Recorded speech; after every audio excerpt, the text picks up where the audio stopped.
Hello, everyone. Welcome back to another episode of Learning with Me.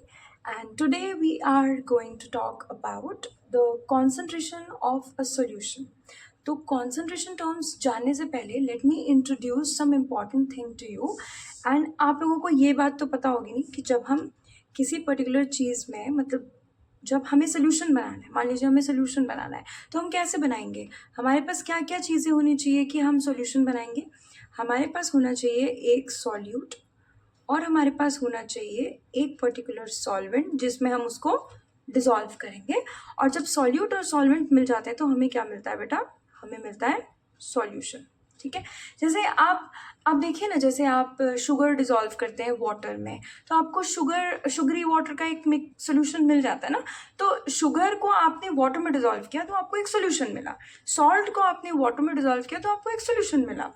आपने मान लीजिए आपने कुछ ऐड किया, जैसे आपने कुछ सिरप बनाना चाह रहे हैं आप, तो एक लिक्विड को आपने लिक्विड में ऐड किया तो आपको एक और सोल्यूशन मिला, है ना।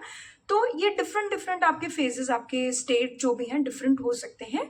और आपको बस इतना याद रखना है कि सोल्यूशन बनाने में दो कंपोनेंट चाहिए होते हैं, एक होता है सॉल्यूट और एक होता है सॉल्वेंट। ठीक है, अब there are two important things. पहली बात तो ये है कि आप सॉल्यूट और सॉल्वेंट आइडेंटिफाई कैसे करेंगे अगर आपका both the components are present in same physical state. अगर आपके कंपोनेंट्स जो है, कंपोनेंट्स हम किसे बोल रहे हैं? सॉल्यूट और सॉल्वेंट को हम कंपोनेंट्स बोल रहे हैं। कंपोनेंट्स इन सेम फेज, अगर ऐसा मामला है, सेम फेज और you can say same physical state,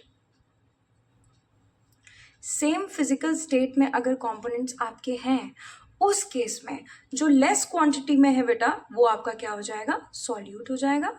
और जो आपका मोर क्वांटिटी में है वो आपका क्या हो जाएगा? सॉल्वेंट हो जाएगा। Is that clear? ठीक है, ये बात आपको ध्यान रखनी है। दूसरा इंपॉर्टेंट चीज ये है, अगर कंपोनेंट्स जो हैं वो आपके डिफरेंट फेज में है, कंपोनेंट्स आपके डिफरेंट फेज में है, तो उस केस में क्या होगा? जैसे मान लीजिए मैंने आपसे बोला कि बेटा मैं एक कोल्ड ड्रिंक बनाने जा रही हूँ, ठीक है। तो मैंने बोला कि मैं गैस को डिसॉल्व करूँगी, आपका मतलब गैस लूँगी और उसमें लिक्विड लूँगी, ठीक है, गैस और लिक्विड। तो मुझे यहाँ पे क्या मिल जाएगी? एरेटेड ड्रिंक मिल जाएगी, ठीक है। एरेटेड, इसको ऐड कर देती हूँ, एरेटेड ड्रिंक मिल जाएगी, कोल्ड ड्रिंक। ठीक है, अब मैं आपसे पूछना चाहूँ कि बेटा ये गैस और लिक्विड में से सॉल्यूट कौन होगा और सॉल्वेंट कौन होगा? तो आप मुझे एक बात बोलेंगे कि आप बोलेंगे मैम आपने बोला है कि जो भी आपके सॉल्यूशन का फिजिकल स्टेट होगा, जो भी आपके सॉल्यूशन का फिजिकल स्टेट होगा, जो कि यहाँ पे लिक्विड है, वही सेम फिजिकल स्टेट आपके सॉल्वेंट का होना चाहिए। तो इसमें से सॉल्वेंट कौन सा होगा? जो कि लिक्विड है, ठीक है। तो ये हो जाएगा सॉल्वेंट, तो जो दूसरा कंपोनेंट है वो क्या हो जाएगा? हमारा सॉल्यूट। ये दो इंपॉर्टेंट कॉन्सेप्ट हैं आपको सॉल्यूट और सॉल्वेंट के केस में आइडेंटिफाई करवाने के लिए कि आप कैसे इन्हें आइडेंटिफाई कर सकते हैं। ठीक है बेटे, अब कॉन्सेंट्रेशन टर्म क्या होता है? देखो, जितना भी अमाउंट ऑफ सॉल्यूट आप ऐड करेंगे किसी पर्टिकुलर सॉल्वेंट में या फिर किसी पर्टिकुलर सॉल्यूशन में, उस केस में जो भी आपने ऐड किया है उसमें, तो वो आपको क्या दर्शाता है? उसकी कॉन्सेंट्रेशन को दर्शाता है। ठीक है, कॉन्सेंट्रेशन टर्म आपको ऐसे मिलेगा। अब जैसे हम इस पर्टिकुलर कॉन्सेप्ट के न्यूमेरिकल्स करते हैं, जो कि मैं नीचे लेके आई हूँ आपके लिए, बट ऊपर मुझे आपको थोड़े से फॉर्मूला बताना है। ठीक है, अब जैसे हमारे पास पहला जो फॉर्मूला आता है वो ये आता है कि मास बाय मास परसेंटेज कैसे निकालोगे। इसका पहले तो शॉर्ट फॉर्म आपको पता होना चाहिए, हम कैसे लिखते हैं इसको? m/m percentage. ठीक है, अब मास बाय मास परसेंटेज निकालने के लिए आपको क्या चीज़ें पता होनी चाहिए? पहली बात तो ये पता होनी चाहिए आप कैसे फॉर्मूला लिखेंगे। आप लिखेंगे इसमें लाइक अमाउंट, या फिर आप इसको ऐसे डायरेक्टली, अगर आप इसे ऐसे लिखना चाहें, अमाउंट की जगह मास ऑफ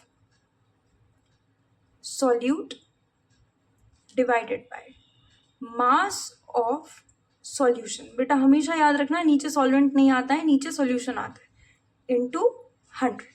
ठीक है, और दूसरा हमारे पास आता है मास बाय वॉल्यूम परसेंटेज। इसको हम कैसे लिखेंगे? m/v percent. ये क्या होगा फिर?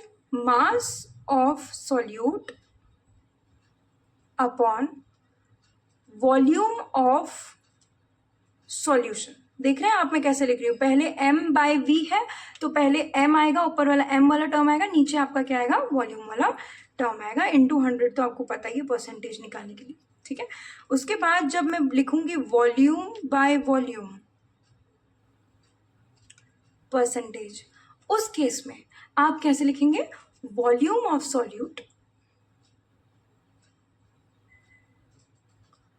Divided by volume of solution